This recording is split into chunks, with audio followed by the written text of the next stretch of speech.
بسم اللہ الرحمن الرحیم. ویڈیو کو سپورٹ کیجیے گا, چینل کو سبسکرائب کیجیے گا. کچھ عام خبریں, لیکن اس سے پہلے یہ کہ قاضی فائز صاحب پاکستان کے 29ویں چیف جسٹس آف پاکستان بن گئے ہیں, تو انہیں بہت بہت مبارک ہو. اس چیز کو کنٹینیو کریں گے آگے لے جا کے, لیکن اس سے پہلے میں آپ کو ایک بریکنگ نیوز دے دوں کہ شیخ رشید صاحب جو کہ سابق وزیر داخلہ ہیں, انہیں گرفتار کر لیا گیا ہے. انہیں ایک بلڈنگ سے گرفتار کیا ہے اور ان کے ہمراہ ان کے 2 بھتیجے بھی شامل ہیں. تو ان کے اہل خانہ نے اور وکلاء نے اس چیز کی تصدیق کر دی کہ شیخ رشید صاحب گرفتار ہو گئے ہیں. اب شیخ رشید صاحب جو گرفتار ہوئے ہیں تو یقیناً کچھ کھیل میں تو ٹوسٹ آئے گا, اور ٹوسٹ وہی ہوگا جس طرح پرویز الہی کے ساتھ ہو رہا ہے نا, وہی سیم ان کے ساتھ ہوگا. اب یہ سیم اسی طرح دھکے کھائیں گے جب تک ایک پریس کانفرنس نہ کرنے, اور ان پر کچھ زیادہ خار بھی ہے. کیونکہ یہ شیخ رشید صاحب جو ہیں انہیں کنٹرول نہیں کیا جا سکتا. اگر آپ وقتی طور پہ انہیں کنٹرول کر لیں گے تو ایک ہی طریقہ ہے, آپ جیل میں بند کر دیں. جیسے آپ عمران خان صاحب کو کنٹرول کر رہے ہیں نا, جیل میں بند کر دیے, اس حساب سے آپ ان کو یہی کنٹرول کر سکتے ہیں کہ آپ انہیں جیل میں بند کر سکتے ہیں. اس کے علاوہ اگر آپ نے یہ امید رکھی ہوئی ہے ہم اس سے ایک پریس کانفرنس کروا کے اسے چھوڑ دیں گے اور یہ انکنٹرولیبل ہو جائے گا, تو یہ بالکل غلط سوچ ہے. یہ انکنٹرولیبل نہیں ہوں گے, الٹا عمران خان صاحب کا میں ڈائلاگ دہرا دیتا ہوں کہ میں مزید خطرناک ثابت ہوں گا. خیر, اب آگے چلتے ہیں. قاضی فائز صاحب نے چیف جسٹس آف پاکستان کا حلف اٹھا لیا اور وہ پاکستان کے 29ویں چیف جسٹس آف پاکستان بن گئے ہیں. صدر عارف الوی نے ان کا حلف لیا. لیکن اس میں ایک خاص بات یہ تھی کہ جب اسٹیج پہ ان کی حلف برادری کی تقریب چل رہی تھی تو اس میں انہوں نے اپنی اہلیہ کو اوپر بلایا. اہلیہ اسٹیج پر آئیں, جو ایک اسٹیج بنا ہوا تھا وہاں پر آئیں, اور پھر وہ یہاں پہ کھڑی تھی اور پھر انہوں نے حلف لیا ہے, یعنی کہ انہیں اپنے ساتھ رکھا ہے. یہ غالباً کو یہ پہلی بار ایسا ہوا ہے. میں نے ابھی تک کبھی ایسا نہیں دیکھا کہ کسی بھی ایسے معزز ججز صاحبان نے جب ایسے حلف لیے ہوں تو ان کی کوئی بھی اہل خانہ سے کوئی ان کے ساتھ موجود ہو. شاید یہ پہلے ہی ہیں, لیکن یہ پہلے اس لیے ہیں کیونکہ یہ ایک طرح سے پیغام تھا, اور یہ پیغام 2 صورتوں کا تھا. پہلا پیغام یہ تھا کہ جو ان کے ساتھ زیادتی ہوئی ان کے اور ان کے اہل خانہ کے ساتھ, تبھی انہوں نے اہلیہ کو ساتھ کھڑا کیا ہوا تھا.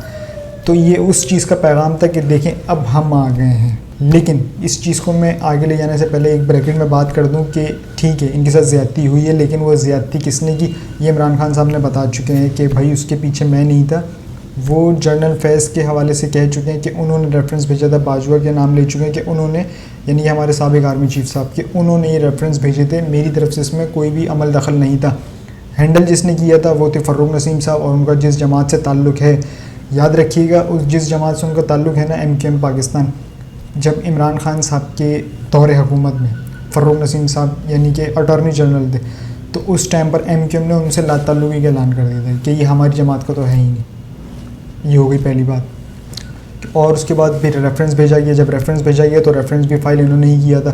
اس طرح سے وہ کیس چلا, اور پھر آگے جا کے یہ ثابت نہیں کر پائے. خیر, اس چیز کو تو میں کوٹ کروں گا, واقعی زیادتی تھی, ان کے ساتھ زیادتی تھی, ان کے اہل خانہ کے ساتھ بھی زیادتی تھی. لیکن وہ کیس منطقی انجام تک پہنچا نہیں. ایک ہوتا نا کہ کیس چل رہا ہے اور پھر ٹرائل کمپلیٹ ہوا, اس کے بعد ختم ہوا, لیکن ایسا ہوا نہیں. احتساب کی باری آئی تو احتساب پہ جس طرح ہمارے سیاستدان دم دبا کے بھاگے ہیں, تو اس طرح سے ہمارے جو اب موجودہ چیف جسٹس ہیں یہ بھی بھاگے ہیں, کیونکہ انہوں نے احتساب دیا نہیں. یہ بھی پرچیاں لے کر آئے تھے, لیکن اگر وہ پرچیوں کو انالائز کیا جاتا, چیک کیا جاتا, تو اس میں غالباً کچھ نہ کچھ ہیر پھیر ہوتی. اگر تو یہ پاک صاف تھے تو کلین چٹ ملنی چاہیے تھی. عمران خان صاحب نے بھی تو کیا تھا نا ثاقب نثار کے ٹائم پہ, انہوں نے بھی تمام چیزیں پیش کی اور انہیں کلین چٹ مل گئی. تو یہ بھی اپنی تمام چیزیں پیش کر دیتے اور کلین چٹ لے لیتے. اور جنہوں نے ان پہ الزام لگایا تھا, اب عمران خان تو نہیں تھے, لیکن میں آپ کی کوٹ کر لیتا ہوں, چلے خواہ وہ عمران خان ہو یا آپ کی اسٹیبلشمنٹ ہو, جس نے بھی الزام لگایا, جس نے بھی کیس فائل کیا, آپ تمام چیزیں پیش کرتے, رسیدیں پیش کرتے اور اپنی کلین چٹ لے کے چلے جاتے. لیکن نہیں, ایسا نہیں دیکھنے کو آیا. الٹا اس کیس کو ہی, اس پٹیشن کو ہی ہٹا دیا گیا کہ نہیں یہ کیس نہیں بنتا. حالانکہ یہ زیادتی ہے, کرنا چاہیے تھا, تاکہ احتساب کا عمل ایک ٹرینڈ سیٹ ہوتا ہے کہ دیکھیں ججز میں بھی ہوتا ہے. لیکن ججز کا بھی یہ ماننا بھی ہے کہ جب ہمارے احتساب کی بات ہے تو ہم اب بطور ادارہ ہم خود کریں گے. جس طرح سے اسٹیبلشمنٹ کرتی ہے وہ ایک بطور ادارہ ہے, اور اس نے ماضی میں بھی احتساب کیے, عمران خان صاحب کے دور میں احتساب کیے, اور کچھ افراد کے انہوں نے نام بھی شائع کیے تھے کہ ان کو ہم نے کرپشن کیسز میں کسی کو سزائیں دی ہیں اور کچھ کو برطرف کر دیا گیا ہے. تو دوسرا پہلو یہ تھا کہ ابھی عمران خان صاحب کے لیے خاموش پیغام تھا کہ اب ہم آ گئے ہیں اور یہ ہماری شکلیں دیکھ لیں, یعنی کہ میں بطور چیف جسٹس آف پاکستان, اور یہ میری اہلیہ میرے ساتھ کھڑی ہیں. انہیں رکھا بھی اسی لیے تھا کہ اب آپ یہ دیکھ لیں کہ ہمارے ساتھ زیادتیاں ہوئی تھیں نا, تو دیکھیں آپ کدھر ہیں اور ہم کدھر ہیں. آپ یعنی کہ جیل میں ہو اور ہم دیکھو اسٹیج پہ کھڑے ہیں اور حلف لے رہے ہیں, ایوان میں کھڑے ہیں. تو یہ ان کے لیے خاموش سا پیغام تھا. اب آنے والے دنوں میں جو پٹیشنز ہیں, کیا اس میں عمران خان صاحب کو ریلیف ملے گا؟ اب یہ ڈپینڈ کرتا ہے کیسز پر. اور ان کی سماعت پر.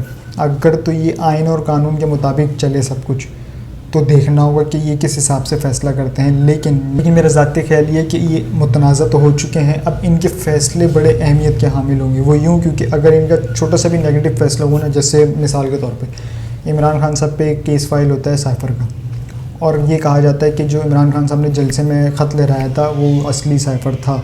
یہ ثابت کر دیتے ہیں جو بھی ہوتا ہے, یہ چیف جسٹس صاحب بول دیتے ہیں وہ اصلی سائفر تھا, تو یعنی کہ ان کا جرم ثابت ہو گیا.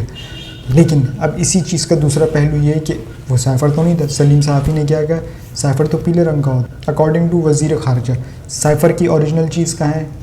وزیر خارجہ میں پڑی ہوئی, دفتر خارجہ میں. تو وہ عمران خان صاحب کے پاس تو ہو نہیں سکتا, تو وہ سائفر تھا بھی نہیں, اسے ڈی کوڈ کیا ہوا تھا. وہ ایک پیپر تھا پرنٹ آؤٹ جس پر اسے ڈی کوڈ کیا ہوا تھا, وہ چیز تھی. اسی چیز کو کنٹینیو کرتے ہوئے آگے چلتا ہوں. آج بروز پیر ایک اہم سماعت ہونے جا رہی ہے پریکٹس اینڈ پروسیجر بل پر. اب یہ دیکھتے ہیں کہ اس سماعت سے اندازہ ہو جائے گا کہ قاضی فائز صاحب کیا چاہتے ہیں. اس پہ فل کوڈ بنا ہے, یقیناً اس پہ فل کوڈ بن چکا ہے, اور بات چل رہی ہے ذرائع کے مطابق کہ ہو سکتا ہے یہ ان کیمرہ سماعت ہو. اب یہ ہوگی نہیں ہوگی دیکھنا ہوگا, لیکن فل کوڈ اس پہ بن چکا ہے اور اس کا نوٹیفیکیشن جاری ہو چکا ہے.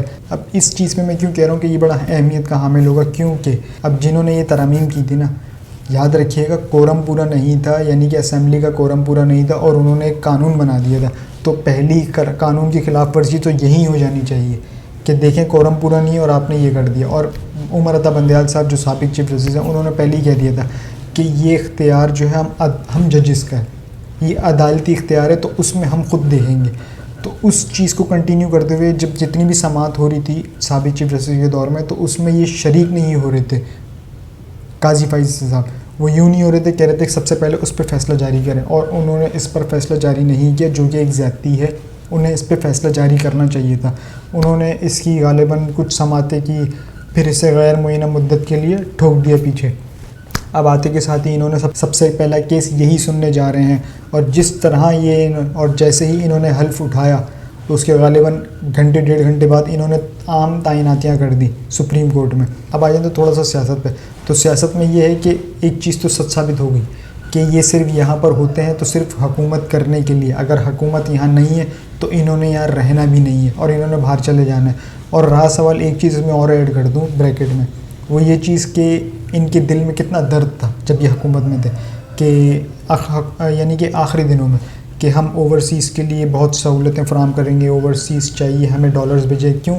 کیونکہ ان بھکاریوں کو صرف ڈالر چاہیے تھے, انہیں اپنے ریزروز پورے کرنے تھے. انہوں نے نہیں بھیجے کیونکہ انہیں ان پر اعتماد ہی نہیں ہے. اگر یہ اتنے ہی دودھ کے دھلے ہوئے تھے اور ان کے دلوں میں اتنی محبت ہے, اتنا درد اوورسیز پاکستانیز کے لیے, اور یہ کہتے ہیں کہ ہم ان کے لیے اسکیم لے کر آئے ہیں, تو انہوں نے ان کے ووٹ کا حق کیوں چھینا؟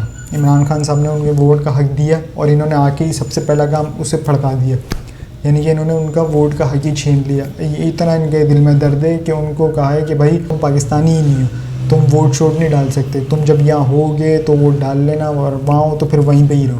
اب یہ جو چیز ہے نا, یہ آگے جا کے بڑی ہٹ کرتی ہے, اور یہ ہٹ اس طرح کرتی ہے, اب یہ سب اپنے آبائی گاؤں میں, اور ان سب نے اپنے ہی آبائی گاؤں میں گالیاں کھانا شروع کر دی ہیں. وہ گالیاں میں نہیں دے رہا ہوں, نہ کوئی آپ دے رہے ہیں, وہ گالیاں اوورسیز پاکستانیز دے رہے ہیں, اور وہ ایک ہی بات کر رہے ہیں کہ آ گئے چور, آ گئے بیپ. میں بول نہیں سکوں گا, اس سے بہتر ہے کہ میں بولوں. سب سے پہلے آپ یہ ویڈیو دیکھ لیں, عطا تارڑ صاحب نے جو رچ کے گالیاں کھائی ہیں.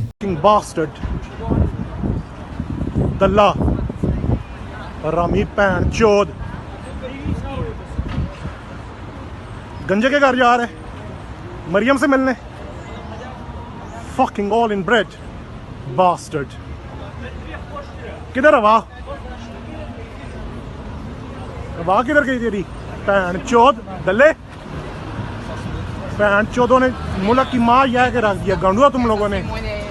پین چودو ابھی اپنے آقاؤں سے ملنے کے لیے آئے ہو ادھر, خود دی چودی دے. جی تو آپ نے دیکھا اور سنا کہ کس طرح سے انہوں نے رچ کے گالیاں کھائی ہیں لندن کی اسٹریٹ پہ. اب یہی اگر پاکستان ہوتا نا تو یہ اسے چیر پھاڑ دیتے. کیوں؟ کیونکہ ان کی بدماشی ہے, یہ ایک اشرافی ہے, یہ ایک بادشاہت ہے. تو یہ وہاں تھے تو انہوں نے ان کو بولا بھی کہ اب کیوں چپ ہے, اب بولنا, اب کیوں نہیں بولتا, اب دینا گالیاں. یہ وہاں پر بیٹھ کے گالیاں دیتا تھا نا, یاد رکھیے گا. یہ اسمبلی کی بات بتا رہا ہوں, پنجاب اسمبلی میں یوں انگلی دکھائی تھی. وہ انگلی انہوں نے جو دکھائی تھی نا, وہ بطور ایک قوم کو دکھائی تھی کہ یہ لو. اور ایک آئین پاکستان کو دکھائی تھی کہ یہ لو، اور ہمارے اس پورے نظام کو دکھائی تھی کہ یہ لو، یہ انگلی انہوں نے دکھائی تھی اس چیز کو. تو اسی چیز کو میں کنٹینیو کرتے ہوئے آگے چلتا ہوں. ایک تو میں نے آپ کے ساتھ پچھلے ویلاگ میں شیئر کیا تھا بغیرتی اور بدتمیزی، تو اس چیز کو ہی فالو کرتے ہوئے جب خود بغیرت بدتمیز ہے نا، بغیرت بھی ہیں، بدتمیز بھی ہیں، اور ڈھیڑ بھی ہیں، بے شرم بھی ہیں، تو اسی چیز کا نا یہ بندہ بھی ہائر کرتے ہیں. یہ اس کی سی وی مانگتے ہیں اور دیکھا جاتا ہے کہ کس میں کتنی لیول کی بغیرتی ہے، کتنا بے شرم ہے اور کتنا گھٹیا بندہ ہے. جب وہ سی ویز آتی ہیں، پڑھتے ہیں اور ان کا ٹیسٹ لیا جاتا ہے اور کہا جاتا ہے کہ میاں صاحب کو گالیاں دو، تو اسے پھر نوکری پہ رکھ لیا جاتا ہے. یہ میں نہیں کہہ رہا. اب یہی چیز آپ یہ دیکھ سکتے ہیں فوٹیج. اس فوٹیج میں نواز شریف صاحب کے ڈرائیور میں، یہ نواز شریف صاحب بیٹھے ہوئے اندر اور ان کا ڈرائیور بھی ان کے ساتھ ہے. وہ خاتون ان سے کچھ سوال کرتی ہے اور وہ سوال اتنا برا لگتا ہے کہ وہ میاں صاحب کو اتنا برا نہیں لگا جتنا اس ڈرائیور کو، اس پلے کو اتنا برا لگ گیا اور اس نے تھوک پھینک دیا اس خاتون کے اوپر.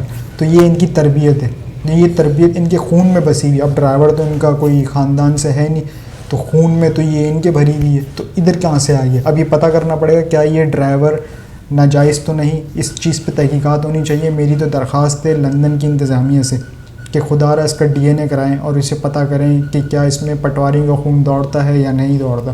اگر نہیں دوڑتا تو ٹھیک ہے، سیکھ گیا ہوگا. کہتے ہیں نا خربوزہ خربوزے کو دیکھ کے رنگ پکڑ دیں. اور اگر نکل گیا تو ایک اور ناجائز اولاد. اب یہ ذرا دیکھ لیں ویڈیو کیا تھی. Pakistani politician. Hi. I'm okay, but I've heard you're a very corrupt Pakistani politician. I work in financial crime prevention, that's why I know. جی تو دیکھی ویڈیو آپ نے. اسی لیے انہیں اوورسیز پاکستانیز برے لگتے ہیں کیونکہ وہ ان سے سوال کرتے ہیں، وہ ان سے نفرت کرتے ہیں، وہ انہیں چور ڈاکو سمجھتے ہیں، وہ ان پہ بھروسہ نہیں کرتے. یہی وجہ ہے کہ وہ ان سے اتنی نفرت کرتے ہیں، تبھی تو ان کا یہ ری ایکشن آتا ہے. آخر میں جاتے آتے یہ کہ جو حلف لیا ہے قاضی فائز صاحب نے، اس حلف کی تھوڑی سی تشریح میں نے آپ کے ساتھ شیئر کرنی ہے. آپ نے دیکھا ہوگا عموماً ٹی وی پہ تو دکھاتے نہیں ہیں، اور عموماً ٹی وی پہ اتنا دکھاتے نہیں ہیں، اور دکھاتے بھی ہیں تو ایک چھوٹی سی ہوتی ہے یا پھر وہ آواز اس کی اتنی سلو ہوتی کہ آپ حلف سن نہیں پاتے کہ اس حلف میں کیا کہا جا رہا ہے. وہ اگر تو ایسی کچھ سپریم کورٹ کی سماعت میں کوئی مسئلہ نہ نکلا، یعنی کہ مسئلہ نکلے گا تو ظاہر ہے وہ خبریں اتنی ہوتی ہیں کہ ایک چیز پھر پینڈنگ میں آ جاتی ہے. اگر تو کوئی اتنے مسئلے نہیں ہوئے اور سماعت بالکل صبر و تحمل کا دن رہا تو پھر میں آپ کے ساتھ حلف ضرور شیئر کروں گا تاکہ آپ کو پتہ چلے کہ اس حلف میں لکھا کیا ہے.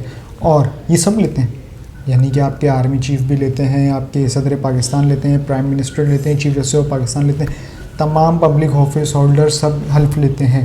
کیا اس حلف پہ سب پورا اترتے ہیں؟